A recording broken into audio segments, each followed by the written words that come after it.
স্বাগত জানাচ্ছি গেম অনের সাথে আছে আমি পিঙ্কি সানোয়ার। প্রতি শুক্রবার গেম অন নিয়ে আমরা রাত ৮টায় থাকছি আপনাদের সাথে। আজকে দর্শক জমজমাট আলোচনা হবে দেশের ফুটবল, বিশেষ করে নারী ফুটবল নিয়ে। এবং আলোচনায় আমার সাথে কিন্তু দুজন বিশেষ অতিথি আছেন। আমার সঙ্গে আছেন বসুন্ধরা নারী ফুটবল দলের কোচ মাহমুদা শরীফা অদিতি ও সিনিয়র সাংবাদিক এম কায়সার। গেমন আপনাদের স্বাগত। ধন্যবাদ। আমি প্রথমেই যদি একটু অদিতি আপনার কাছে আসতে চাই, নারী ফুটবল নিয়ে যেহেতু কথা আজকে আমাদের, খুব সংকটময় কিছু সময় যাচ্ছে নারী ফুটবলে, আমরা সবাই জানি। একটা তদন্ত কমিটি গঠন করা হয়েছে এবং তদন্ত কমিটির রিপোর্টও দেওয়া হয়েছে, কিন্তু এখন পর্যন্ত কিন্তু কোনো সিদ্ধান্তে না ফুটবল ফেডারেশন গেছেন, না প্লেয়াররা এসেছেন, কিংবা কোচ কোনো দিক থেকেই কোনো সিদ্ধান্ত কিন্তু এখন পর্যন্ত আসেনি। সেই ব্যাপারে কিন্তু আমাদের একটা প্রতিবেদন আছে, একটু দেখে আসতে চাই, তারপর আলোচনায় ফিরবো। কোচ পিটার বাটলারের সাথে নারী ফুটবলারদের দূরত্ব এখনো ঘটেনি। দলের ক্যাম্পে যোগ দেননি 18 ফুটবলার। সংকট কাটাতে তদন্ত কমিটি রিপোর্টও দিয়েছে, যদিও তা গণমাধ্যমে প্রকাশ করা হয়নি। আর সমস্যার সমাধানও এখন পর্যন্ত হয়নি। এ অবস্থায় কোচ বাটলারের ওপরই আস্থা রাখছে বাফুফে। তবে নারী ফুটবলাররা অনুশীলনে যোগ দিলে স্বাগত জানাবে বাফুফে। এনে একটি রিপোর্ট আছে আমাদের হাতে, দেখে আসতে চাই। কোচ পিটার বাটলার ইস্যুতে 18 জন নারী ফুটবলার অনুশীলন বর্জন করে চলেছেন। এমনকি বাফুফে কর্তৃপক্ষের অনুরোধেও অনুশীলনে ফিরে আসেননি ফুটবলাররা। সেই সমস্যার এখনো কোনো সমাধান করতে পারেনি বাফুফে। এদিকে ব্রিটিশ কোচ বাটলারও সাবিনাদের ছাড়া জাতীয় দল সাজাতে প্রস্তুত। গত সাফের পর 26 ফেব্রুয়ারি সংযুক্ত আরব আমিরাতের বিপক্ষে প্রীতি ম্যাচ দিয়ে খেলায় ফিরবে বাংলাদেশ। 15 ফেব্রুয়ারি এই সফরের জন্য দল ঘোষণার কথা রয়েছে বাটলারের। দেশের জন্য যে নারী ফুটবলাররা এনে দিয়েছেন সম্মান, টানা 2 বার জয় করেছেন সাফের শিরোপা, সেই নারী ফুটবলাররা অভিমান ভেঙে আবারও গায়ে জড়াবেন জাতীয় দলের জার্সি, এমন প্রত্যাশা বাফুফের সিনিয়র সহসভাপতি ইমরুল হাসানের। নারী ফুটবলারের প্রতি আমাদের মেসেজ যে ভুল ভ্রান্তি বা একটা পরিবারে কিন্তু রাগ, অভিমান, ভুল ভ্রান্তি থাকতেই পারে। সেসব কিছু ভুলে আমরা একসাথে মিলেমিশে কাজ করতে চাই এবং আমি মনে করি যে তারা তাদের সমস্ত অভিমান বা রাগ যেটাই বলি না কেন ভুলে জাতীয় দলের ক্যাম্পে যোগদান করবে। তবে সিনিয়র ফুটবলারদের ছাড়া সংযুক্ত আরব আমিরাতের বিপক্ষে বাংলাদেশ ভালো পারফর্ম না করতে পারলেও এখনই কোচ পিটার বাটলারের উপর আস্থা হারাতে চায় না বাফুফে। পিটারের সাথে যেহেতু আমাদের একটা চুক্তি হয়েছে, তো যদি এই আসন্ন সফরে ফলাফল নেতিবাচক কিছু হয়ে থাকে, যদি আমি মনে করি সেরকম কিছু হবে না, কিন্তু যদি হয়েও থাকে তা আমি মনে করি যে পিটারকে, যেহেতু আমরা পিটারের সাথে একটা সময়ের জন্য চুক্তি করছি, তাকে সে সময় পর্যন্ত দেখা উচিত। এছাড়াও বেশ কিছু প্রবাসী নারী ফুটবলারকেও দলে ফেরানোর কথা ভাবছে বাংলাদেশ ফুটবল ফেডারেশন।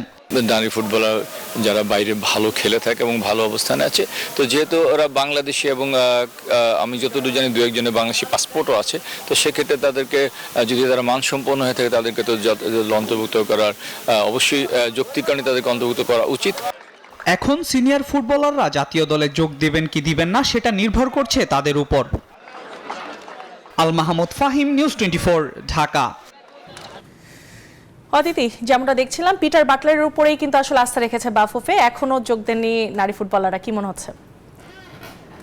আসলে আপনার অভিভাবক বিহীন তো কোনো কিছুই সম্ভব না। প্রত্যেকটা বিষয়ে আপনার নীতি নির্ধারক এবং একটা চেইন অফ কমান্ড আপনাকে মানতেই হবে।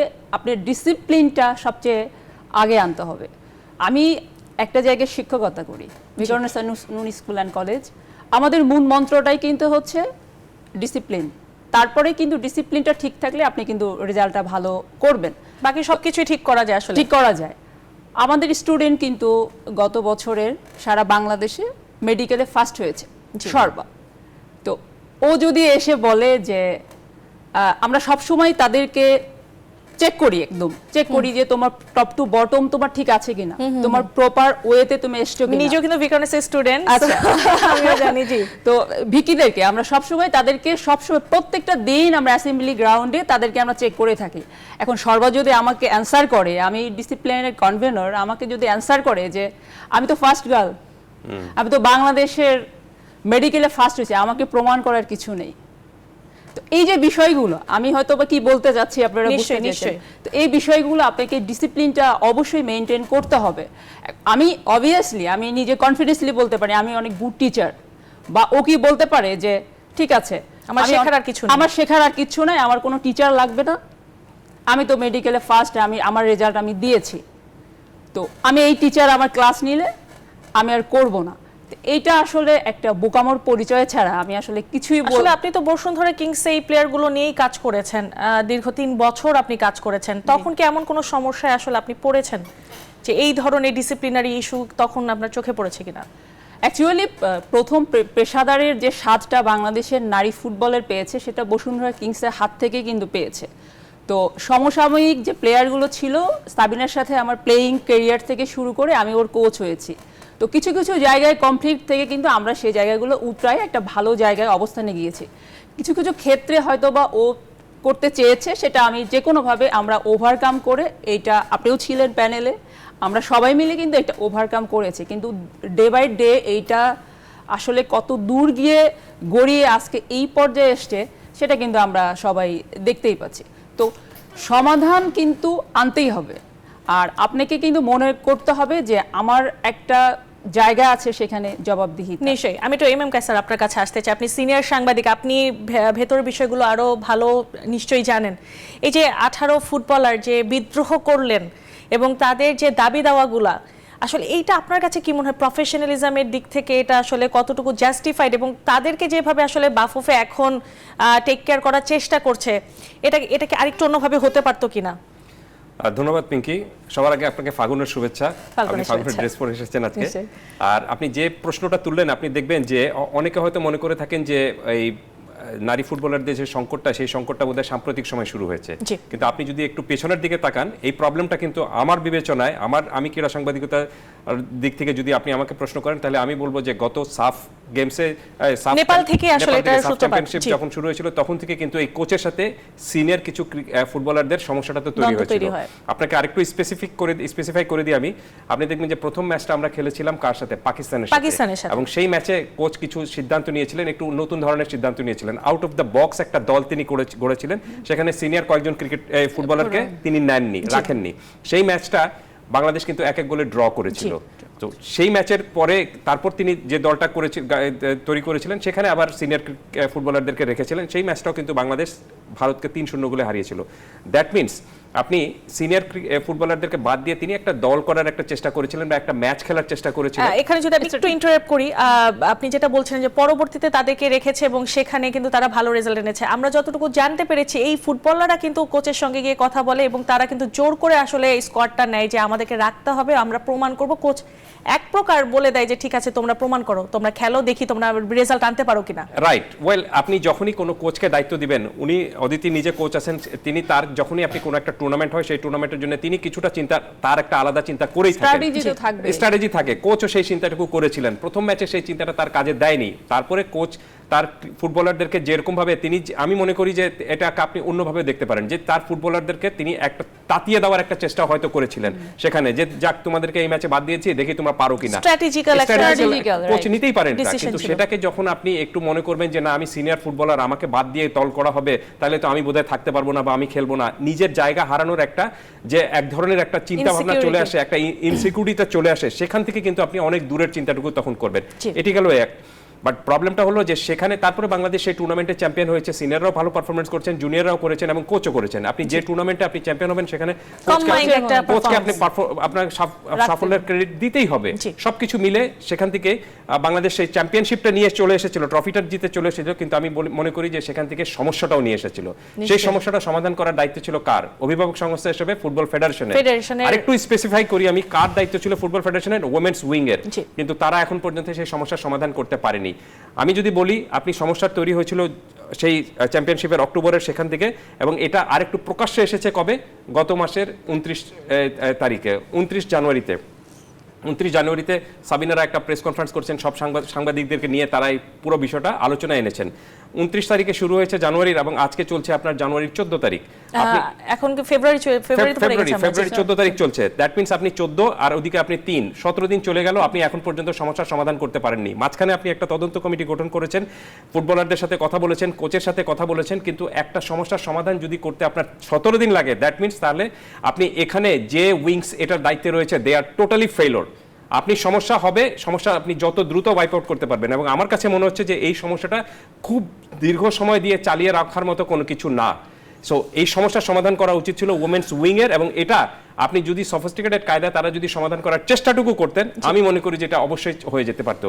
আরেকটা বিষয় একটু যোগ করি, অদিতি একদম পারফেক্ট বলেছেন, আপনাকে যে কোনো মূল্যে ডিসিপ্লিন রাখতে হবে, কিন্তু পুরো বিষয়টা এখন যে পর্যায়ে চলে এসেছে তাতে মনে হচ্ছে যে নারী ফুটবলার যারা বিদ্রোহ করছেন তারা হয়তো কয়েকদিন পরে শাহবাগেও বসে এই আন্দোলন শুরু করবেন, তারা হয়তো ডাক দিবেন, বলবেন যে আমরা এখন প্র্যাকটিসে যাচ্ছি না, কে কোথায় আছি, রাজুতে আয়। তো এই জিনিসগুলি আমি মনে করি যে কখনোই ফুটবলের জন্য সুষ্ঠু এবং স্বস্তির কোনো বিষয় না।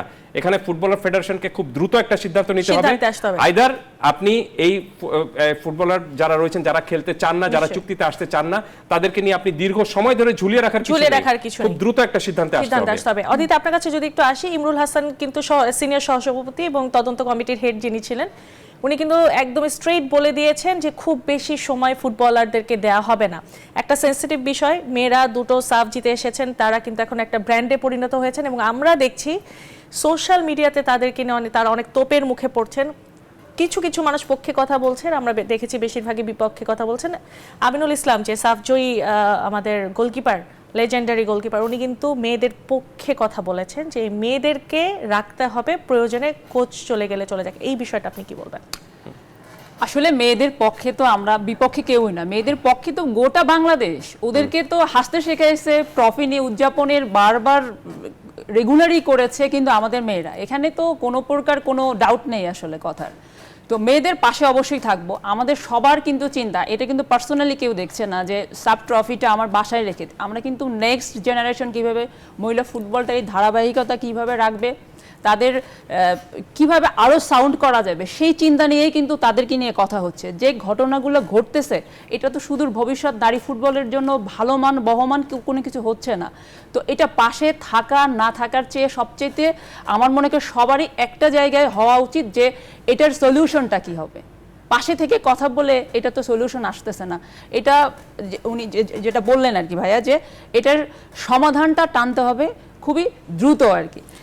তো সমাধানটা আসলে কোন দিকে যাবে এমএম কায়েস এবং অদিতি, সেটাই আসলে একটা সেন্সিটিভ ইস্যু নিয়ে কেউই আসলে নমনীয়তা দেখাচ্ছে না এখন ফুটবল ফেডারেশনে, বা আসলে কোন ধরনের ডিসিশনে যেতে পারে সেটাই দেখার বিষয়। একটা বিরতির সময় হয়েছে, বিরতি থেকে এসে আবার আমরা আলোচনায় ফিরবো। দর্শক এই মুহূর্তে যাচ্ছি ছোট্ট একটা বিরতিতে, কোথাও যাবে না, এসে কিন্তু আরো আলোচনা বাকি আছে। Will be right back.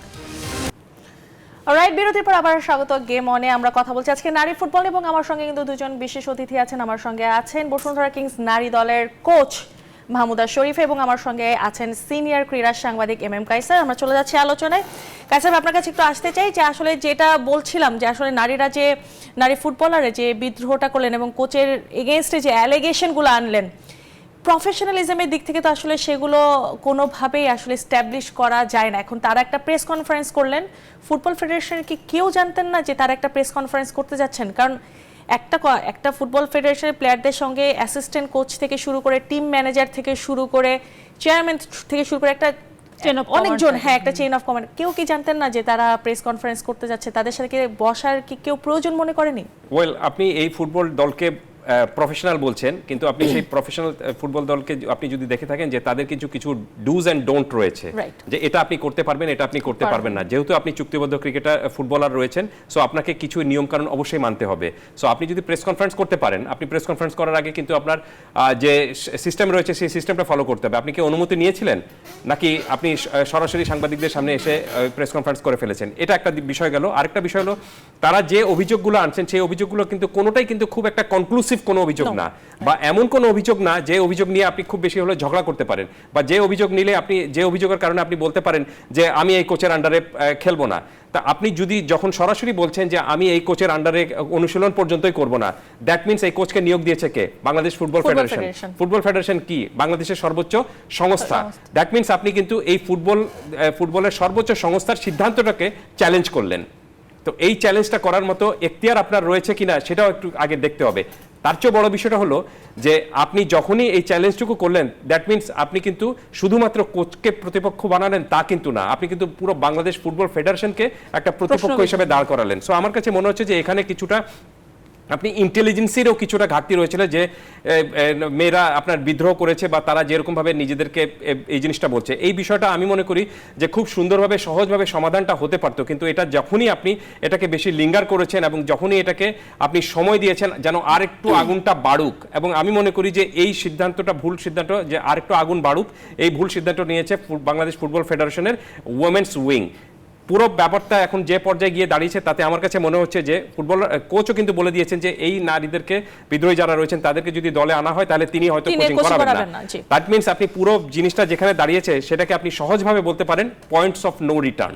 তো এই জায়গায় কেন গেল, আমি মনে করি যে যারা এই ঘটনাটা ঘটিয়েছেন তাদেরকে শাস্তি দেওয়া উচিত, এবং এই ঘটনা সমাধান করতে যারা ব্যর্থ হয়েছেন সেই নারী উইংস তাদেরকেও আমি মনে করি যে তাদের এই দায়িত্ব থেকে আমি মনে করি যে তাদের সরে দাঁড়ানোর একদম পারফেক্ট সময় এখন। অদিতি, আমি যদি আসলে এম কায়সার ভাইয়ের কথা নিয়ে যদি আপনার কাছে আসি, উনি কিন্তু পুরো আঙুলটা তুলেন আসলে নারী উইংস এর উপর। এই বিষয়টা তো আসলে শুরু হয়েছে অনেক আগে থেকে, মেয়েদের সঙ্গে নাকি কথাও বলা হয়নি, যেটা আমরা জানতে পেরেছি যে আসলে সেভাবে কথা বলা হয়নি বা তাদেরকে বোঝানো, এবং কোচের সঙ্গে আরো 2 বছর চুক্তি যখন নবায়ন করলো সেই বিষয়ে তারা কি পারতো না যে আসলে প্লেয়ারদের সঙ্গে একটু বসে যে আমরা আবার এই কোচকেই নবায়ন করতে যাচ্ছি, তোমরা একটু ঠান্ডা থেকো বা একটু বুঝিয়ে জিনিসটা করা, এখানে কি আসলে ঝামেলাটা রয়ে গেল কিনা? অবশ্যই আপনি দেখেন ওরা কিন্তু আমাদেরকে যে রেজাল্ট দিয়েছে দুবার, ওরা কিন্তু ওদের যোগ্যতা কিন্তু প্রমাণ করেছে। তো আপনার একটা ফ্যামিলির যদি বড় কোনো সন্তান থাকে তার কাছে কিন্তু অনেক কিছু গিভ অ্যান্ড টেকের একটা বিষয় আছে। তো এই ফ্যামিলিটা কিন্তু অনেক দিন থেকে, তো কিরণ আপার সাথে কিন্তু প্লেয়ারদের শুরু থেকে, বিশেষ করে সাবিনা যখন খেলাটা শুরু করলো, কিরণ আপা কিন্তু তখন নতুন আসলো 2009 সালে, তখন থেকে কিন্তু ওদের সাথে ভালো একটা বন্ডিংয়ে কিন্তু সাবিনা ওভাবে একটা পর্যায়ে আসছে। তারপরে জুনিয়ররা এক এক করে ইনভলভ হয়েছে। তো এই প্রবলেমটা কিন্তু খুবই ভালো ছিল যে উভয় পক্ষে বসে সুন্দর একটা সলিউশন করার খুবই ভালো একটা দিক ছিল। কিন্তু ওই কথাটা, এই বিষয়টা আমি ভাবতেছি সাবিনা নিজে মনে করছে যে আমি এতদিন এত কিছু দিলাম, আপা আমার সঙ্গে ভালোভাবে বলতে পারতো, প্লেয়াররা এটা একটা ভাবতেছে। এখন কিরণ আপা বলছে ওদেরকে আমি ছোট ছোট করে এত দূর পর্যন্ত রেজাল্ট আনলাম, ওদেরকে আমি কি শুনবো, ওদের ভালোর জন্যই তো আমি এই কোচকে নিয়েছি, আর সারা জীবন তো হয়তো বা এরা থাকবে না, শিখবে, কিন্তু এই যে দানা দানা মানে ক্ষোভগুলো, সেই দানা দানা ক্ষোভগুলো একসাথে কিন্তু অনেক বড় একটা বাস্ট হয়ে গেছে। এটা কিন্তু এখন কোনোভাবে রাগ ঢাক করে এটা আমরা কিন্তু আন্ডার কন্ট্রোল হয়ে গেছে, এটা কিন্তু আমরা কোনোভাবে কন্ট্রোল করতেছি না। তো পক্ষান্তরে আমাদের নারী ফুটবলের তো প্রবলেম হচ্ছেই, ক্ষতির একটা দিক হচ্ছে, আমি বিশেষ করে ক্ষতিটা আমি মনে করব কাদের কাছে, যে সিনিয়ররা আজকে যদি এই সাবিনার কাতারে, সাবিনার পরে যারা আসছে মাসুরা, এরা একটা পর্যায়ে ও কিন্তু কোচিং করছে, আপনার বি লাইসেন্স করছে, এ লাইসেন্স করবে, ও কিন্তু সুন্দর মতো একটা জায়গায় করবে, একটা কোচিং করবে বা কিছু একটা দায়িত্ব তো ওদেরকে নিতেই হবে, যে কোনো সুন্দর। আমরা এক সময় খেলেছি, আমরা কিন্তু একটা কোচিংয়ে আসছি, ও এরকম আসবে। কিন্তু আমার খুব বেশি যেটা কষ্ট লাগতেছে যে আপনি দেখবেন যে সাগরিকা একটা মোস্ট পপুলার এবং খুব ট্যালেন্টেড প্লেয়ার, সে হ্যাটট্রিক করেছে। আমার কষ্টটা এখানেই যে এই যে নারী উইং এর সাথে ওদের যে একটা বোঝাপড়া, দূরত্ব হইল, এই যে আপনার শামসুন নাহার জুনিয়র বলেন, আপনার ঋতুপর্ণা বলেন, আপনার সাগরিকা বলেন, স্বপ্না বলেন, এই যে প্লেয়ারগুলো, এদের নামটা যে লিখতেও 10 বার ভাবে যে আমি কি এখানে নামটা লিখতেছি, তারা যে বিদ্রোহের মতো একটা মানে নিজেকে এই জায়গায় যে পৌঁছালো, ওরা কি আদৌ এই যে এত পৃষ্ঠার যে ওরা একটা বিবৃতি দিল, এটা কি পিঙ্কি আপনার মনে হয় যে এটা প্লেয়ারদের কাছ থেকে এটা এইভাবে আসছে? তাহলে এত অর্গানাইজ করে, এত অর্গানাইজের পিছনে কারণটা কি? অদিতির কথা থেকে আমরা এতটুকু ধরতে পারি যে তিনি বলছেন যে বাইরের কোনো ইন্ধন থাকতে পারে। ইমাম কাছে আপনার কাছে যদি একটু আসি, 18 ফুটবলারের মধ্যে বলা হচ্ছে যেখানে সিন্ডিকেট হচ্ছে, সিনিয়ররা সিন্ডিকেট করছে, এবং এই যে বাইরের ইন্ধন থাকতে পারে, এইটাও কিন্তু খতিয়ে দেখা হয়েছে। আমরা জানি না তদন্ত কমিটির রিপোর্টে আসলে কি আছে। আরেকটা বিষয় আপনার কাছে একটু জানতে চাবো যে 18 ফুটবলার গেলে বাংলাদেশের এই যে খালি হবে যে জায়গাটা, এটা কতটা আসলে বাংলাদেশ ফুটবলকে, নারী ফুটবলকে ভোগাবে?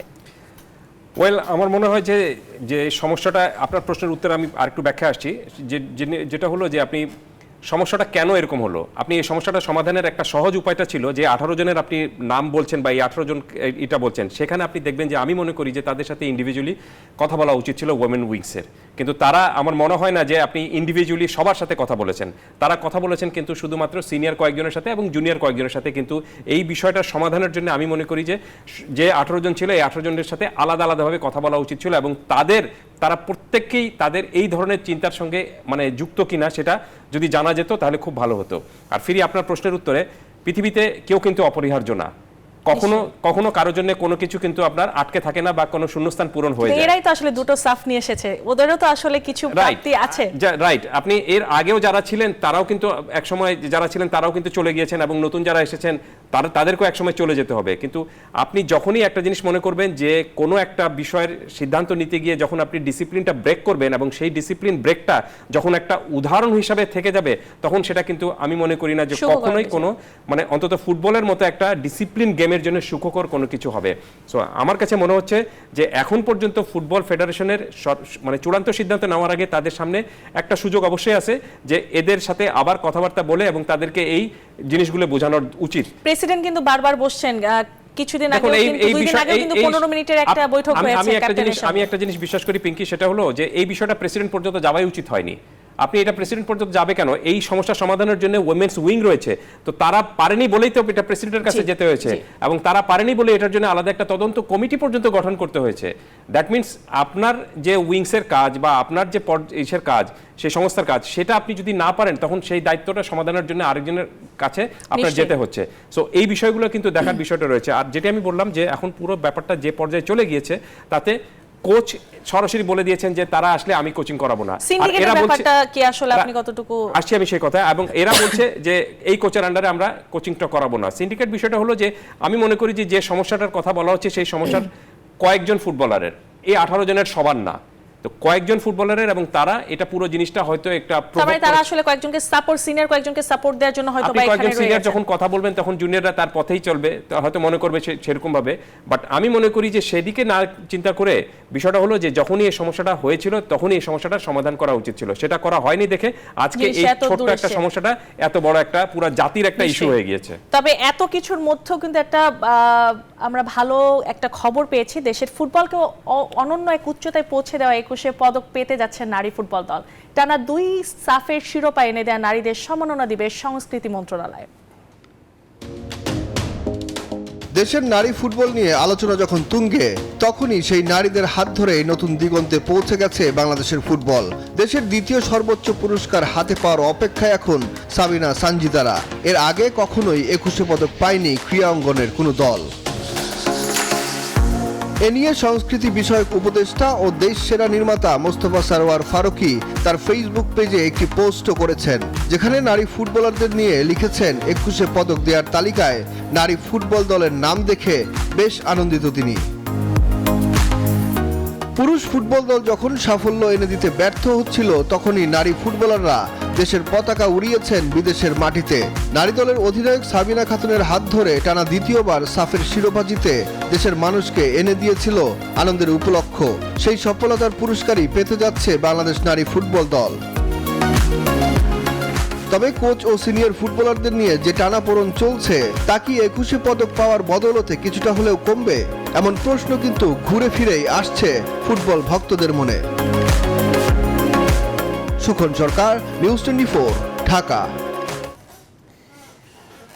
দেখছিলাম যে আসলে নারী ফুটবল দল পদক পেতে 21 পদক পেতে যাচ্ছে, এই বিষয়ে আলোচনায় ফেরবার আরেকটা বিরতির সময় হয়ে গেছে। দর্শক যাচ্ছে আরো একটা ছোট্ট বিরতিতে, কোথাও যাবে না, ফিরছি কিছুক্ষণের মধ্যে। বিরতির পর আবারও স্বাগত গেম অনে। কথা বলছি নারী ফুটবল নিয়ে। আমার সঙ্গে কিন্তু 2 জন অতিথি আছেন। আমার সঙ্গে আছেন মাহমুদা শরীফা এবং আমার সঙ্গে আছেন এম কাইসার। কথা বলছি, খুব বেশি সময় আমাদের হাতে নেই।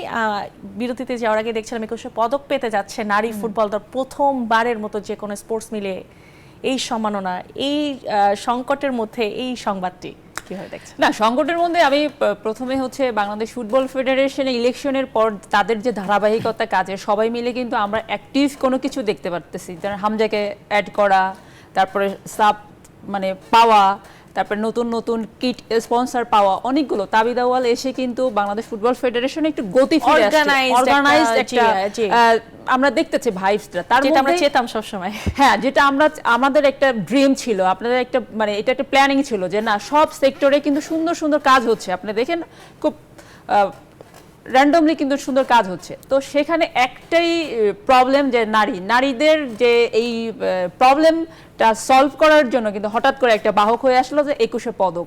তো 21শে পদকটা এটা তো শুধু আমি না, সারা বাংলাদেশের একটা আনন্দের বিষয়। 21শে পদক সর্বোচ্চ সম্ভাবনা, সেটা হচ্ছে যে আমাদের ভালো লাগছে যে পিঙ্কি আপনিও ছিলেন সেই দলে, যে আমাদের যখন ফুটবলটা আমরা শুরু করি বাংলাদেশে, আমাদের জন্য তো অনেক চ্যালেঞ্জ ছিল। তো আমরা যদি না পারি, কিন্তু আমাদের যারা জুনিয়র এরা পাচ্ছে, কিন্তু আমাদের স্বাদটা কিন্তু অনেকের চেয়ে কিন্তু আমাদের অনেক বেশি পাওয়ার কথা। যে আমরা যখন শুরু করেছি আমাদের পথটা তো এত মসৃণ ছিল না, যখন ওরা এত ফ্যাসিলিটিস পাচ্ছে, বাইরে যাচ্ছে, তো আমাদের শুরুটাও আমরা দিয়ে, তো আমরা বেশি করি আর বেশি আমরা আনন্দিত যে আমাদের ফুটবলটা আমরা শুরু করেছিলাম এবং ফুটবলেই এত বড় দেশের একটা সম্ভাবনা তারা পাচ্ছে। এজন্য তো অনেক অনেক এটা আসলে মানে ভাষায় প্রকাশ করা যাবে না, অনেক ভালো একটা দিক আর কি আমাদের জন্য। এমএম কায়সার, আমরা যদি একটু আপনার কাছে আসি, যে অদিতি বলছিলেন যে এই নতুন কমিটি আসার পরে আসলে অনেক গতি ফিরে পেয়েছে ফুটবল ফেডারেশন, নতুন কিট স্পন্সর পাওয়া গেছে 2 বছরের জন্য এখানে, কিন্তু এটা কিন্তু আমরা আগে দেখিনি, তার মানে চাইলেই করা যায়, এটা একটা ব্যাপার। আপনার কাছ থেকে একটু জানতে চাবো। এবং প্রবাসী প্লেয়ারদের দিকে কিন্তু এই কমিটি ঝুঁকেছে, যেটা আগের কমিটি সবসময় বলতো যে অরিজিনে তারা বিশ্বাস করে না। মেয়েদেরও কিন্তু পাইপলাইনে কিছু প্রবাসী প্লেয়ার 3 জনের নাম শোনা যাচ্ছে, এই বিষয়টা আপনি কিভাবে দেখছেন? আমি একটু বরঞ্চ এই কমিটির একটু সমালোচনাই করি। কারণটা হলো যে এখন পর্যন্ত আপনি দেখবেন যে অক্টোবরে ইলেকশন হয়েছে, এখন পর্যন্ত কমিটির সবগুলো মানে আপনার যতগুলো উইংস রয়েছে ফুটবলের, সেই সবগুলো কমিটি কিন্তু অ্যানাউন্স করা হয়নি। তো এর ফলে আপনি যেরকম গতি নিয়ে ফুটবল এগোনোর কথা ছিল সেরকম ভাবে এটা হয়নি, এটা একটা বিষয়। আরেকটা বিষয়টা হলো যে এই নারী উইংসের যে ঘটনাটা ঘটেছে বা নারী ফুটবলারদের যে বিদ্রোহের যে ঘটনাটা ঘটেছে, সেটা খুব দ্রুত একটা সমাধান করা উচিত ছিল, যে সমাধানটা ফুটবলের সর্বোচ্চ আপনার ব্যক্তি পর্যন্ত প্রেসিডেন্ট তাবিদ আউয়াল পর্যন্ত কয়েকবার মিটিংয়ে বসেছেন, কিন্তু তিনি এটা সমাধান এখন পর্যন্ত হয়নি। এটা একটা দিক। আরেকটা দিক হলো যে বিদেশি খেলোয়াড়দেরকে নিয়ে এসে বাংলাদেশে, তাহলে কি বাংলাদেশে আপনি এখানকার যে দেশি খেলোয়াড় যারা রয়েছেন তাদেরকে সেখানে কি আপনি প্রতিভা পাচ্ছেন না? তো আমার মনে হয় যে সেটা যদি আপনি বাইরে থেকে কাউকে নিয়ে আসতে পারেন, বিদেশি কোনো খেলোয়াড় যদি, এটা শুধু বাংলাদেশে না পৃথিবীর অন্যান্য দেশেও হয়ে থাকে, আপনি দেখবেন যে ফ্রান্সের ম্যাক্সিমাম খেলোয়াড় কিন্তু আপনার আসেন আলজেরিয়া থেকে। সো বাংলাদেশেও সেরকম ভাবে যদি আপনি নিয়ে আসতে পারেন, ইটস গুড, কিন্তু তারপরেও আপনাকে দেশি খেলোয়াড়দেরকে আপনার প্রায়োরিটি দিতে হবে। এবং যেন আপনি পুরো 18 কোটি মানুষ রয়েছে এখানে আপনি যদি খেলোয়াড় তৈরি করতে না পারেন বা খেলোয়াড় খুঁজে না পারেন, বন্ধ আছে, স্কুল ফুটবল বন্ধ আছে, অনেক ধরনের কম্পিটিশন বন্ধ আছে, সেখান থেকে তো আসলে ট্যালেন্ট হান্ট করা যায়। সেখান থেকে অবশ্যই নেওয়া যেতে পারে। শুরু করছে কিন্তু জেলা ফুটবলগুলো, স্কুল ফুটবলগুলো, আন্ডার 15, আন্ডার 17 এগুলো কিন্তু এবছর সবগুলো শুরু হচ্ছে। আন্ডার 15 কিন্তু সারা বাংলাদেশে চলমান, নেক্সট হচ্ছে আন্ডার 17 করবে। তো কিছু কিছু তো সমালোচনা থাকবে, কিন্তু গতর চেয়ে আমার কিছু মনে হচ্ছে যে এই কমিটি বেশ ভালো করার আন্ডার 15 এর যে উদ্যোগটা, সেটা খুবই ভালো উদ্যোগ। সেটা এখন পর্যন্ত আমরা দেখেছি যে ঢাকায় হয়েছে, সেটা কুমিল্লায় হয়েছে এবং সিলেটেও হয়েছে, এবং বেশ ভালো এটা একটা উদ্যোগ। এবং সেই উদ্যোগটা যদি আপনি কন্টিনিউশনটা যদি ঠিক থাকে, তাহলে এখান থেকে আপনি অবশ্যই ভালো ফুটবলার পাবেন। একটা প্রশ্ন রাখতে চাই ছোট্ট করে, যে আসলে প্রেসিডেন্ট তাবিদ আউয়াল কিন্তু বারবার প্লেয়ারদের সঙ্গে বসেছেন, স্পেশালি সাবিনার সঙ্গে কিন্তু তার কয়েকবার বৈঠক হয়েছে, তারপরও প্লেয়াররা আসলে নমনীয়তা দেখাচ্ছে না। তাই তিনি কিন্তু এটাও বলেছেন যে আমি দরকার হলে প্র্যাকটিসে প্রেজেন্ট থাকবো, আমি দেখবো উনি কোনো কোচ তোমাদের সাথে কোনো বাজে ব্যবহার করে কিনা, তাও তোমরা ফেরো মাঠে। তারপরও যে তারা ফিরছে না, এটার পিছনে আসলে কারণ কি? উইংস থেকেও কিন্তু, নারী উইংস থেকে কিন্তু বারবার বলছে তোমরা ফেরো, তোমরা ফেরো। আমাদের তো সবারই দাবি তারা ফিরুক, কিন্তু এই যে তারা ফিরছে না, এমএম কায়সার, এইটার পিছনে আসলে কি কারণ থাকতে পারে? এত শক্ত কেন হবে ফুটবলাররা? তাদের তো সলিউশন দেওয়া হচ্ছে। যেটা বললাম যে আপনি দুপক্ষই কিন্তু এখন যে পর্যায়ে পৌঁছে গেছে, তাতে পয়েন্ট অফ নো রিটার্নস, অর্থাৎ এখানে আপনি দুপক্ষই জিততে চাচ্ছে, কেউ কোনো হারতে চাচ্ছে না। একটা পক্ষকে তাহলে কম্প্রোমাইজ করতেই হবে। কম্প্রোমাইজ না, আমি বলবো যে এখানে কম্প্রোমাইজ না করে আপনি ফুটবল ফেডারেশন একটা সিদ্ধান্ত নেবে। বিষয়টা হলো যে যখনই আপনি দেখবেন যে আপনি যে দুজন স্টেক হোল্ডার যারা রয়েছে, আপনি যদি এখানে সহজ হিসাব করেন, তাহলে স্টেক হোল্ডার কোচ এবং আরেকটা স্টেক হোল্ডার ফুটবলাররা, এবং তারা কেউ আপনার মানে হারতে চাচ্ছেন না। তো এই পর্যায়ে আপনি কাকে জেতাবেন, সেই সিদ্ধান্তটা নেওয়ার বিষয়টা কার?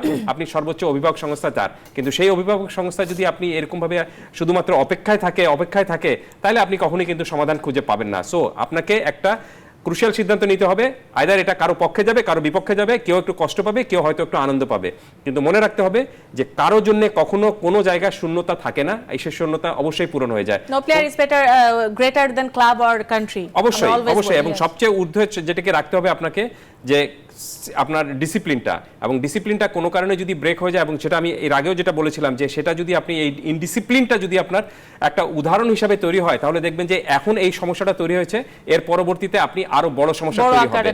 আপনি এখন এই কোচের আন্ডারে খেলতে চাচ্ছেন না, পরে বলবেন যে আপনি এই প্রেসিডেন্টকে চাচ্ছেন না, ফুটবল ফেডারেশনের প্রেসিডেন্টকে আমি চাচ্ছি না। সো বিষয়টা এই পর্যায়ে যেন না যায়, এবং ফুটবলারদের সাথে কোচের এবং যে আপনার টোটাল যে একটা আপনার এই ম্যানেজমেন্ট যেটা রয়েছে সেটার সিনক্রোনাইজেশনটা যেন ঠিক হয়, সেটা ঠিক করার দায়িত্ব ফুটবল ফেডারেশনের। নিশ্চয়ই। একদম শেষ পর্যায়ে অদিতি, একদম ছোট্ট করে আপনার কাছে জানতে চাই যে আসলে আপনি কেমন একটা সলিউশন চাচ্ছেন? আপনি কি চান, প্লেয়াররা কি মাঠে ফিরুক বা কি চাচ্ছেন? আমি সবচেয়ে বেশি যেটা চাচ্ছি যে ওরা দ্রুত কালকে মাঠে ফিরে আসুক। আমি এখানে স্ক্রিনে বসে ওদের কাছে রিকোয়েস্ট করতেছি যে তোমরা মাঠে ফিরে আসো প্লিজ। আর দেশবাসীর কাছে বলবো যে ওরা যেন কোনো ওদেরকে টোন না করে, আজে বাজে কোনো মন্তব্য করে ওদেরকে যেন না লিখে। ওরা আসলে মাসুম একেবারে, ওরা মানে ওদের আবেগটা কিন্তু অন্যরকম, আমাদের চোখের সামনেই তো বড় হলো, অনেক ইমোশনাল। ওদেরকে আর কোনো ধরনের কোনো মানে SMS করবেন না আপনারা, কোনো ধরনের কোনো কিছু করবেন না। আর আমি এখনো বলতেছি যে তোমরা প্লিজ তোমরা জয়েন করো, জয়েন করো এখানে উইমেন্স উইং আর হচ্ছে বাংলাদেশ ফুটবল ফেডারেশন আর হচ্ছে গিয়ে সবাই, আমরা তোমাদের সবাই পাশে আছি, আমরা সবাই পাশে আছি। প্রেসিডেন্ট কিন্তু বলেছে এই কথা যে আমি নিজে থাকবো গিয়ে। তো এরকম কথাতেও যারা বেঁকে গেছে, যে মনটা গলছে না, আমার মনে হয় যে জাস্ট এক সিম্পল একটা শেক হ্যান্ড কিন্তু আপনি পুরো সমস্যার সমাধান করে দিতে পারে।